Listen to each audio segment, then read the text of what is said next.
Now, despite rising infections and deaths from the coronavirus, Georgia and Oklahoma are starting to reopen parts of their economies today.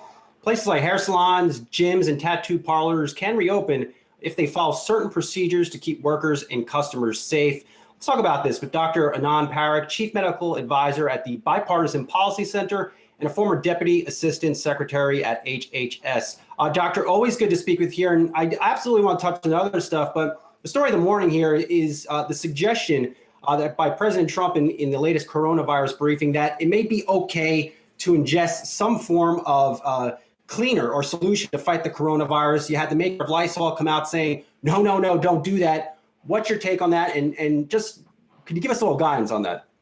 Yeah, my take is please don't do that. I think we need to follow the science and the evidence.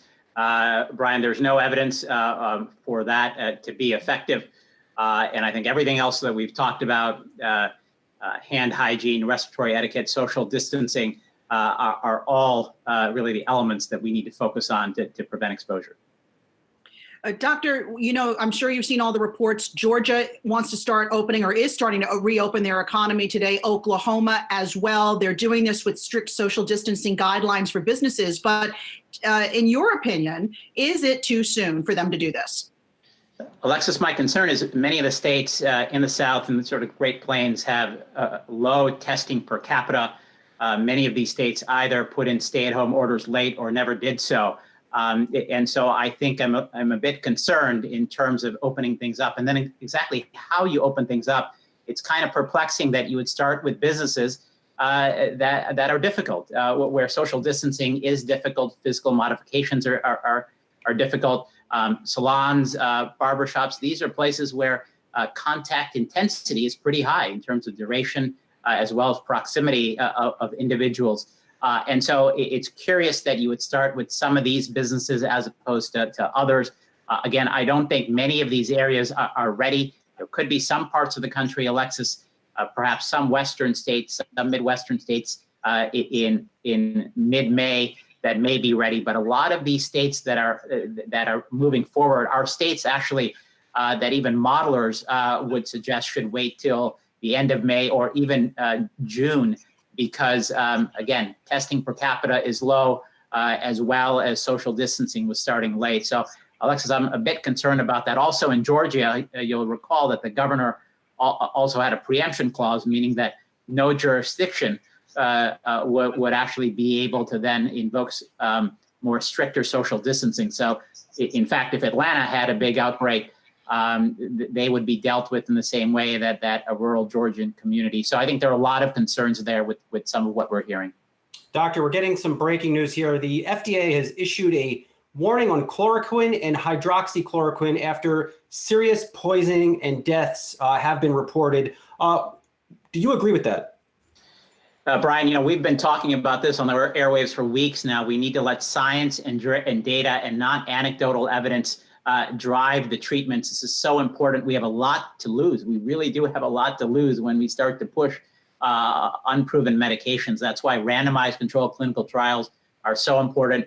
All medications have side effects, and that's why we need to follow the science. And in this case, I think we've said from day one, hydroxychloroquine, chloroquine, there are side effects there. You have to use them carefully, and we don't know whether they work on what stage of fighting COVID-19. So we need to follow the data and the science. So, unfortunately, I'm not surprised that the FDA is issuing this announcement. Doctor, I'm hoping you could clear something up for us. It's a discussion we're having in my house about social distancing and staying home. I get that helps our medical facilities and our frontline workers take a breather and be able to catch up with things, if you will. But does it also help in just terms of killing the virus in the sense that there is no host for the virus to enter, so it will just start to die off on its own? Alexis, it helps suppress the epidemic. So on average, for any one individual with the virus, if left unchecked, they will transmit it to 2 or 3 other individuals. This is the transmissibility factor, the R0, which is about 2 to 3. And the whole goal here with social distancing is to reduce the contact rate, to take that transmissibility factor under 1. So on average, you would be transmitting it to less than 1 person. And that's how you really suppress the epidemic. But we're not going to be able to sort of make it go away. We're not going to have a vaccine for some time. We're not going to reach herd immunity for some time. So the best we can do is suppress it, reduce that transmissibility factor under 1. And I think that's what the American public and the American public is doing a great job. But as they stay home, what they're doing is essentially, you're right, reducing that spread and also reducing the surge on the healthcare system. So if we continue to do what we're doing, Doctor, as hard as it is to do, but we are doing it, what are the chances we get a second wave in the fall? And how much, I'm hoping, how much better will this country be prepared to deal with that? Well, if you look at historically at pandemic waves, the most common reason waves come back are simply changes in human behavior. Now, many people are talking about seasonality.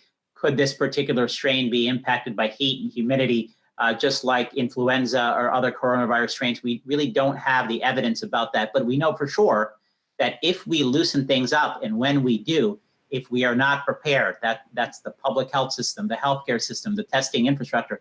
If we are not prepared and everyone just goes back to what they're doing without heeding social distancing, then yes, people will start to transmit, and that's how you then generate a second wave. So I think the goal as we plan forward is we want to prevent the next wave. We don't want it to be a wave. We want it to be a hill, a small mound, maybe even something smaller than that. And the way you do that is making sure you have your testing infrastructure in place, making sure the public health system is equipped to do contact tracing, making sure the healthcare system has what it needs. Doctor, I'm sure you saw the unfortunate or the negative news on remdesivir, Gilead's key drug, not working according to what many thought was a successful outcome. Are you growing worried that treatment of any form may not come this year? Well, I think the good news, Brian, is that there are dozens and dozens and dozens of antivirals, antibody tests, and other treatments right now being evaluated here in the United States and around the world.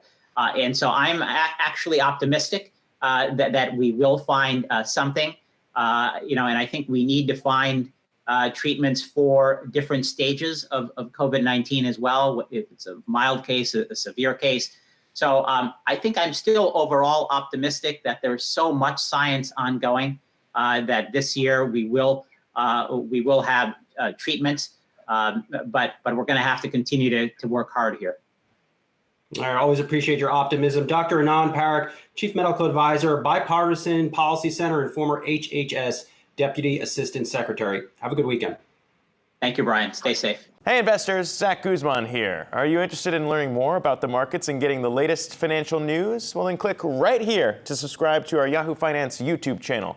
Get the latest up-to-the-minute market analysis, big interviews in the world of finance, and information on how to manage your money every day wherever you are.